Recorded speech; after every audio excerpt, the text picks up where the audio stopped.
when you have the scientists thinking for the whole world altruistically in a way, and then the notion of diplomat, who's somebody who really is instructed by their government to look for the best deal for their own interest, it sounds incompatible. But then when you see achievements like the Paris Agreement, which was almost a perfect synergy between the science, the diplomacy, the compromise, and no one got everything they wanted, but everybody got something. And so that really gives me hope.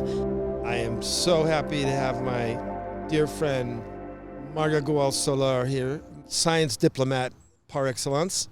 And science diplomacy is a new field. It's an old field and it's a new field. I famously, in my little life, when I first met Marga, I asked her what science diplomacy was, and she told me it's what you do, Greg. And I'm like, what?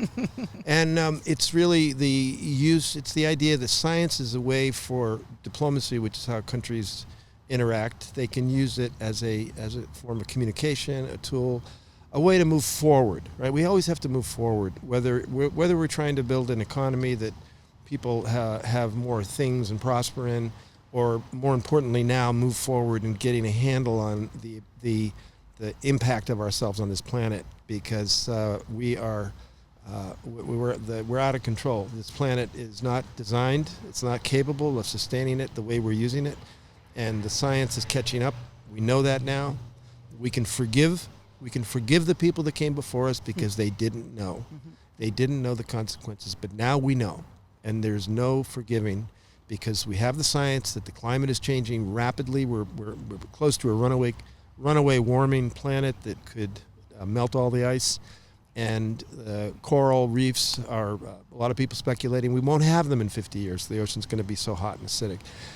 The house is burning down, and we need to take action collectively as a planetary system, our own planet system, which the best thing we have is the UN, and the UN's tools of the trade are treaties and agreements. And a treaty is simply a piece of paper that's negotiated, and a country signs it, and then they go back to it, and they try to adhere to the principles in it as much as possible. And my most vivid experience with science diplomacy, Marga, was during the Cold War. Mm-hmm.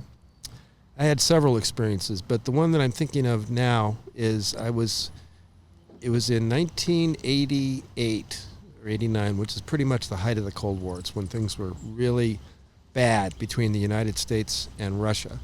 We were operating under a system which it's hard to believe existed, still sort of does, I suppose, but it was called Mutually Assured Destruction. Oh yeah, MAD. MAD is MAD.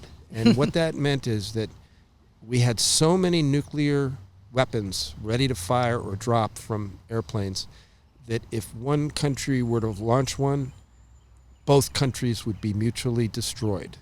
It was mutually assured destruction. It meant that if anybody started the fight, everybody would be gone, and that the belief was that would mean no one would ever start, and no one did. Mm-hmm.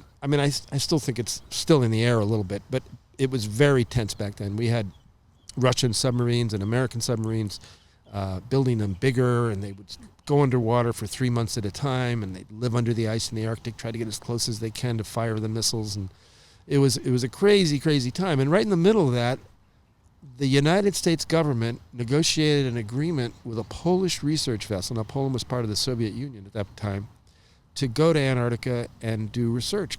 And the price was really cheap. It was this big 400-foot, it was called the Professor Shidletsky. And I was part of a 12-person American team, and we were studying krill and whales and the ecosystem around the Antarctic continent.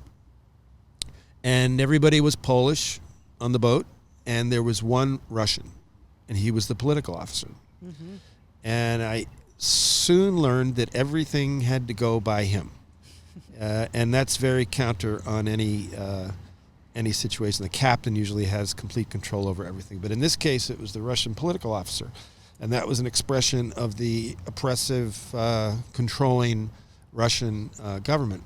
So we had that at the top on the boat, but then we had the scientific team, and we got along great. I mean, we were all doing our research, teaching each other language, drinking a lot of really good Polish vodka, and but we were able to, be at sea and conduct science, and I believe we contributed to the knowledge of base, and it was exactly what you say. It was an example of science diplomacy, and I remember two things from that trip that were very touching.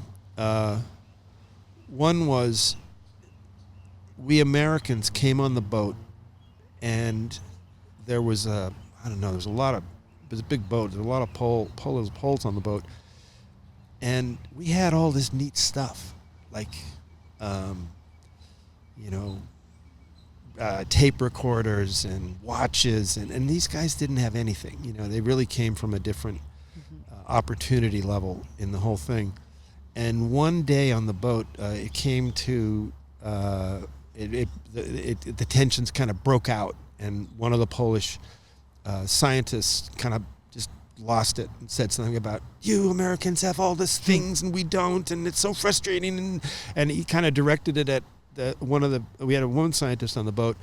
She had some knife that she was doing something with. It was a really great scientific knife, and he was upset that he couldn't afford it in his own lab, and that he was living in, and he left, and then she was in tears, and then my other Polish scientist friend came over, and he said, oh, I'm so sorry you're upset. Here, take my knife. I want to give you my knife as a gift to make you feel better.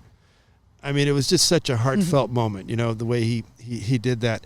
And another thing I remember from that trip is one night, the guys on the back deck were deckmen. They would work pulling the lines, and their hands were calloused, and they were deck crew, and they were older, and they didn't speak any English, and they would sit around at night heating up tea or coffee on the aft deck and talk. They just talk. And one night I walked by, and they were all crying. And I asked my Polish friend, I said, what's going on? I mean, it was the strangest thing to me. And he went over and he kind of listened in a little bit. And he came back and said, oh, I know, it's okay. It's okay. I said, well, what are they talking about? He said, they're talking about World War II. And they're all remembering what happened when the Germans ran into their country and all their friends that they lost. I mean, the heart that the Poles had is just, it was a great moment for me to get that exposure to Soviet bloc country, both in terms of the socioeconomic divide that was existing, but the humanity that was there. And to finish this off, when we got back to port, it was a time when you didn't have any communications at sea. So I was completely isolated from any news. Got off the boat, and I ran to one of these phone places where you stand in line and they make an overseas call. It was very expensive. I called my sister, and she had a baby while I was away, my niece, Maddie. So got some more news, came back to the boat, and we're packing up, getting ready to go, and everybody says to me, my American friends, they said, what's going on? What's going on back home? And I said, oh, well, my sister had a baby. And they said, oh, that's really great. Hand me that microscope. Let's keep packing, That was it. And later that night, I went around to one of my Polish friends' cabins on the boat and walked in, sat down, and after a while they sort of said, how's everything at home? And I said, oh, it's good. My sister had a baby. And they said, Greg, why didn't you tell us? Why didn't you and they got all their friends, and everybody came into the room, and they got the vodka out. They opened the bottle. They threw the cap from the bottle out the porthole, which means you're going to finish the bottle. And life was so important to them, and new life was just such a great memory for me, which was science diplomacy. Right. It really reminds me to my work with Cuba.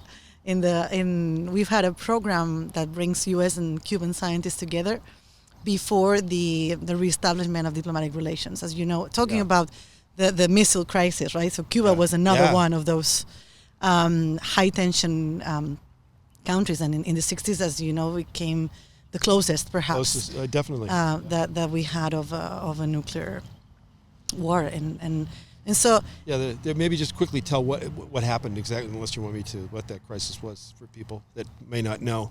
Yes, so the Soviets had submarines with missiles in Cuba. Well, they were building missile launchers on the land. Right. Yeah. Right. And so it was I think a 13-day crisis in which it was almost going to happen, and then Kennedy managed to avert it. Yeah. But I think it's the closest we've come to that, and so it's a diplomatic standoff that lasted for 50 years between the U.S. and Cuba, and really is the last remnant that we have from the Cold War in terms of having the U.S. this full-on embargo and making it very difficult for the two countries to collaborate.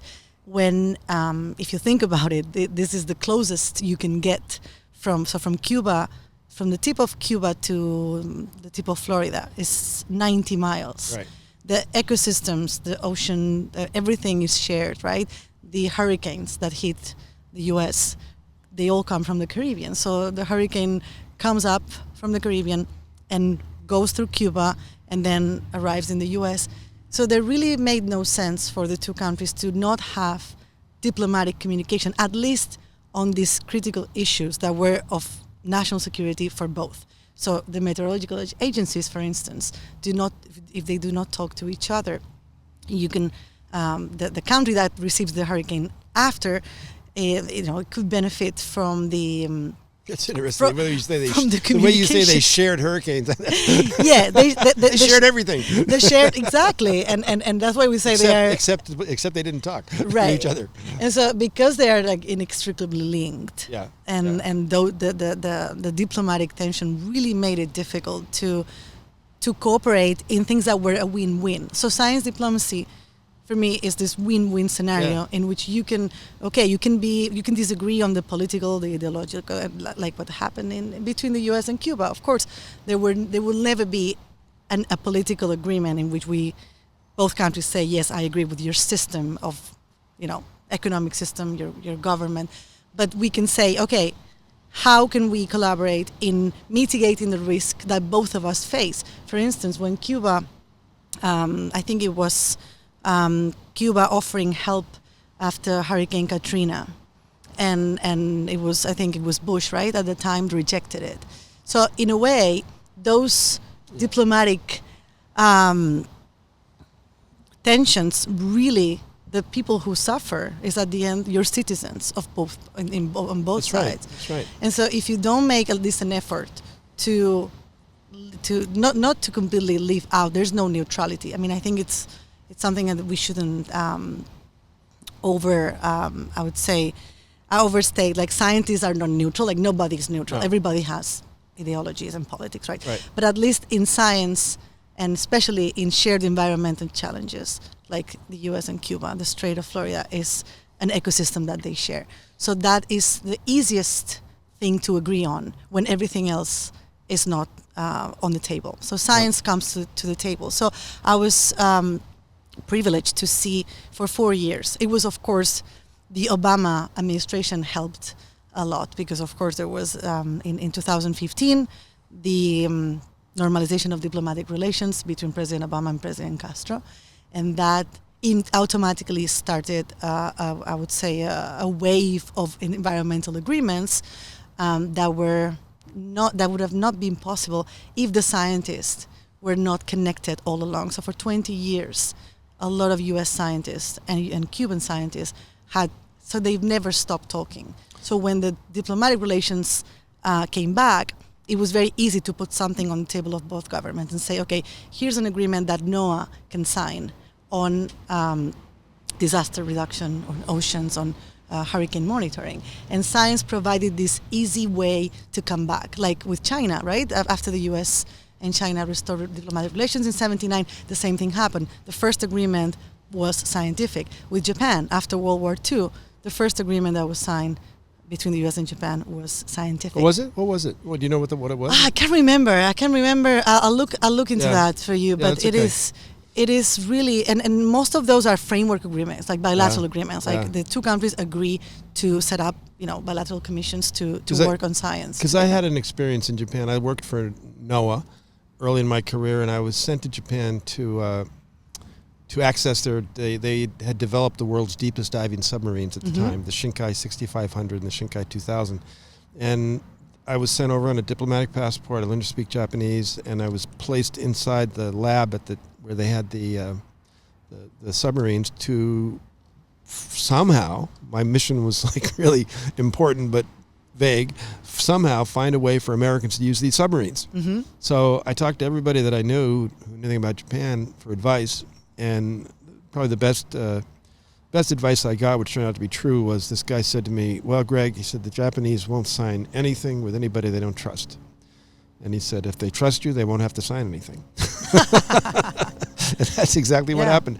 I got there like the first week, and I went into the head of the department in Japanese. It was the bucho. And I went in with my kind of American, style. Looking back now, I can sort of see it. So I'm like, hey, I'm here. What can we do? When can we start? Mm-hmm. We've got people ready to come and use your wonderful gear, and I know you guys are open to it. And he said, Stone, son, tell you what. He said, go back out there to your desk, get to know people, right. Go to the cafeteria, drink beer with everybody at night, and we'll talk about this some other time. Right, exactly. And the cultural part of science collaboration cannot be, I think, ignored. And so building trust is the first step to any collaboration, scientific or otherwise. That's true. Right? And so you were talking about vodka with the Polish scientists. I had the same experience with mojito with the Cuban scientists, right? And so there was always a first night of dinner and dancing and rum, and it's really now it's okay. It makes scientists look like they're only going to conferences to have fun, but it's really not. You have to have that piece. You have to have this of face trust time. building before you can sit down and talk business. So they say, oh, you have to drink. It depends on the culture. You go drink tea with them if that's the you know what I think ritual, it is? I think it's honest conversation is what builds the trust, because and it happens for a lot of people when they're drinking. Some people call it the truth serum, but I believe the thing that builds the trust is honest conversation, where you speak honestly and people know you are, and back and forth, and you're not playing games, and that's what I feel is trust building. But in our world, it can get wound up in drinking through cocktail hours and whatnot. But to finish that Japanese story, so then 6 months later, I got involved in all kinds of fun things. Bucho calls me into his office, and he says, okay, Stone-san, here's like 20 days of diving time this next year for you. You bring us whoever you want to use the submarines, and that's fine because we trust you. Mm. So there you go. I got the gold. I reported this back to headquarters, and their jaws dropped. They said, do you realize that you just accessed like $15 million worth of diving time, for the United States in the Japanese submarines? Yeah. And then I solicited the scientific community and got scientists over there to use the submarines, and I was the translator and the guy that stayed with them. It was an interesting time in Japan. I made a very close friend, Jun Hashimoto, and after about a year, we were drinking. He said he had something very important to tell me that he had been afraid to tell me on our friendship, but it had developed to the point where he wanted to tell me. I said, well, what is it, Jun? He said, my father was a kamikaze pilot in World War II. And I was like, well, it's okay. It's not a big deal. And he said, it's such a strange thing that we did, flying around in planes like that. Right. So what else? So one of the things I think we discussed in one of our previous conferences is about this idea of scientific identity and national identity. So, for instance, you are American, but you've worked for other governments and you've advised and perhaps helped governments against positions that the United States would hold. So, I've always been curious to ask you more about it. If you want to share, like, how do you feel as because usually you get a science advisor to be the same nationality to his own or her own government. But you did the. I've got a good story that I can illustrate that very question with, and it was ahead of the Paris Climate Agreement. Right. And I was the science advisor for the government of Kiribati. Right. And I was with the president at the time, and we were in New York ahead of it, and he was asked to a meeting with the lead climate negotiator. You probably remember his name. I don't, but he reported to Obama for the United States. Yeah. So he was the top guy, and he he was having meetings with Pacific Island countries, smaller countries, Right. trying to, well, we didn't know what the meeting was for, but so we get into the room and they come in and they look at me kind of like, who are you? And it's my science advisor. And they didn't like it, I could tell. They didn't want to have an American over there. Of course. And they basically were asking the Kiribati to agree to what the United States was going to put out on the table, which was not in Kiribati's best interest. Mm-hmm. And it was he gave a long pitch and basically said, we can't really do what we'd like to do, which is what you want, because it can't get through our Congress, but we want to come back with something, and this is what it is, so would you please support this? So after the meeting, I was asked for my advice. And the first thing I did is I gave them a read on their comfortableness. I said they were very uncomfortable. They did not believe what they were saying. I could tell by the way. Yeah. That's something that they couldn't detect because Right. it's not their native language. There's something about it when someone doesn't feel comfortable with their own words. Right. And that was good advice. And I said, and they're offering you nothing. And they don't get that it's an existential threat for you. Mm-hmm. They're looking for something that'll make them look good. Right. I said, I would stick to your guns. Don't get swayed by that. That was a very interesting moment. Thank you for asking about that. That's what I love about you, Marga. You've got the very specialized view of the world and how it works, and it's a really important view right now that we need.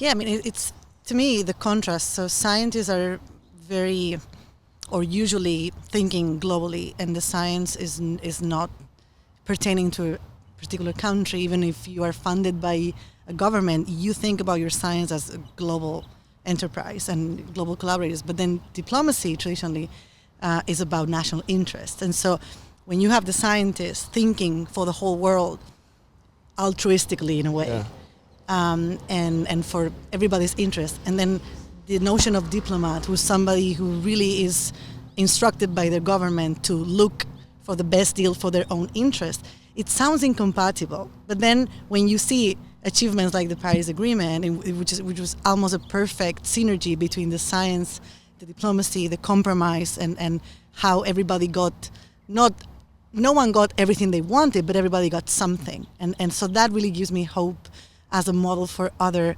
negotiations. And I think what we need is more people that can speak the scientific language, but also can resonate with the policymakers. And I don't think we're training people in that skill set yet.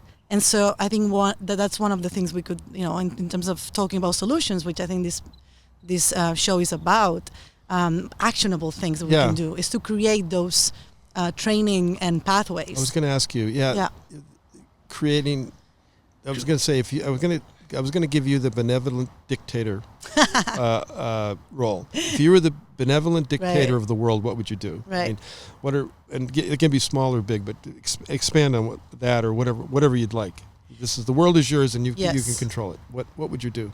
I would create for every country at the national level first pathways and mechanisms that connect the scientific community with the policy and the diplomatic community. This sounds easy, but in reality, these two worlds never cross paths unless you intentionally put them in the same room, in the same conference, in the same setting. I did my studies in biology for 7 years of my degree and my master's. I never crossed a person that was not a molecular biologist. 7 years, because I was in a university that had all the buildings completely apart, and I would never cross somebody from law, from political science, from international relations, unless I would find them in not even in the bar, because we all had our own little campus microcosms. So for me as a scientist, it would have never been possible to even imagine that this world that we are operating in today, you and I, existed. Would you in your world, you said connect the policy and the scientists, would there be a rule that decisions had to be made based on science? Well, I would say based, it's a little bit of a dangerous. Yeah. It's dangerous because science does not dictate policy. there's a lot of competing interest, right? So, Right. and it's something that I think scientists, we tend to complain when evidence or data doesn't drive the decision. So, of course, we are talking about climate change today. We say, oh, the science is so clear. This is something like Greta, the Swedish, talking about women, young women science leaders. Greta Thunberg is one of them, right? So she says, listen to the science, follow the science. But that is not the only thing that can dictate the action, because you have the economic, the political, the social. So all of those components need to be put on the balance, and science needs to inform all of it. But you cannot decide on the base of the science only, because that would probably be very detrimental for a lot of people in the world. Like if you say, okay, we're going to protect this area, and you know about that, and you deprive the community from their basic livelihood, and that is a conflict that is not a scientific conflict, because scientifically you would advise to do that, but then the people that would, probably will be left without fish. That's a very thoughtful, smart answer to that question. Because a lot of people would just jump to, we use the science all the time. I mean, and what is science? The best definition I ever heard was it's just a system of rules that keeps us from lying to each other. Mm-hmm. Right. And it's kind of, that's pretty good definition. Yeah. It's about, having evidence to make a decision. But what I'm frustrated by is that we are consciously going down a track of self-destruction, creating an environment that our grandchildren and great-grandchildren won't like, and will cause all kinds of problems for people and their well-being. Right. And we know that. We know that with a very, very high degree of certainty. But because it doesn't fall within political election cycles, we don't seem to get traction on it. And you say things and you're passionate about it for years, and then suddenly something changes and it happens. Like plastic in the ocean is a good example. I mean, I got into this business because I started seeing plastic when I was diving the Japanese subs in the Sea of Japan. I was down at 6,000 kilometers, and there was plastic garbage down there, and I couldn't believe it.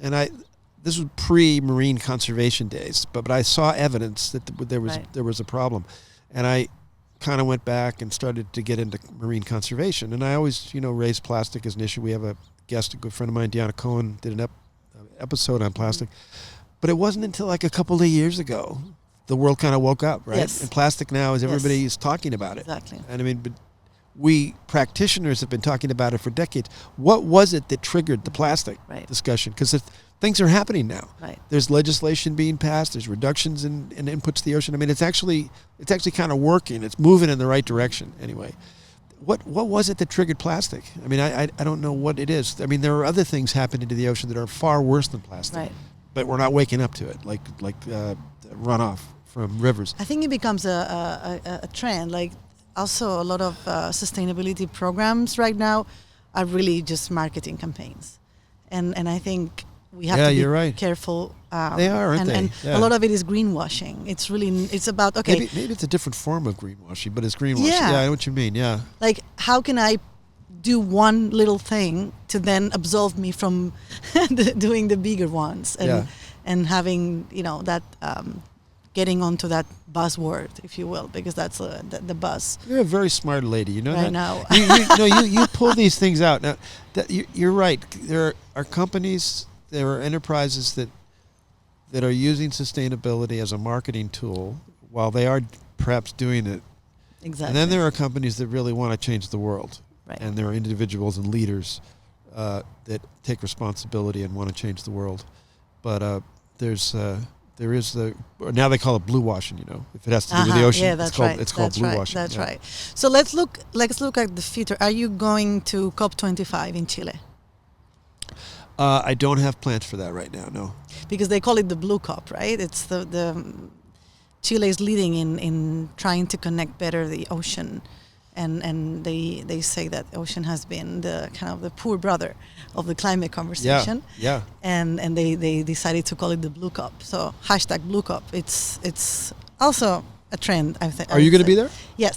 So when I get back from Antarctica from the expedition, I go straight to Santiago for that. And there's an Antarctic pavilion, and we're going to have.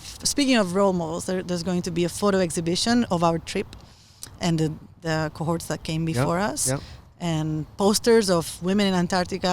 As you say, we can't be what we can see. Yeah. So in the Antarctic Pavilion, there's going to be, I think, a very fun exhibition and side events on women in Antarctica specifically. But I think COP25 is really building up to be as significant as COP21 in Paris. Okay, and it's got a big ocean dimension to it, which we've been waiting for. I mean, it's been growing. Each meeting had a little bit more. I might be there. But I'll tell you what I'm sort of got on the deck here, coming over the deck. We're going to be launching something called a Climate Adaptation Scholarship Program, where we're identifying people for undergraduate education at the College of the Atlantic in Maine here, the #1 green college in the United States. Green not only in how it operates, but in how it trains its students. Yep. And I believe if you look at the curricula, it offers 1 degree in human ecology. It's probably a close cousin, if not some kind of a sibling of science diplomacy. Exactly. I think that's the training we were talking about earlier. Yeah, it's a derivative of what we're talking about, right. being able to negotiate all these different worlds with clear information. Exactly. So Christine and I and others are very excited about this. The College of the Atlantic is willing to offer half scholarships.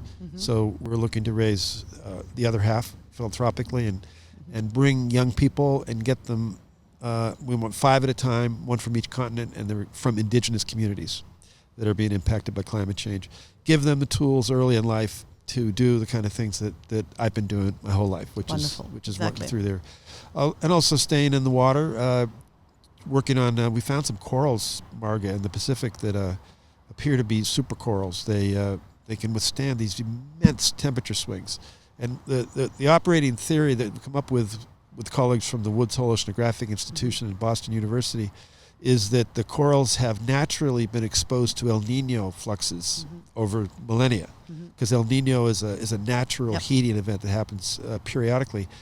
And it could be that Darwinian evolution produced heat-resistant corals for us in this part of the world, because they just are amazing. So we flew in there recently, and we're doing more work on that and looking at if there's interest in the country. Kiribati happens to possess these corals.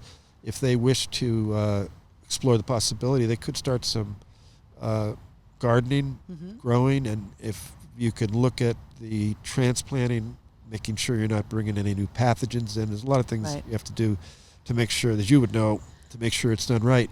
But I'm excited by that because there's a lot of doom and gloom in the coral community about no corals in the future because the ocean's going to be too hot.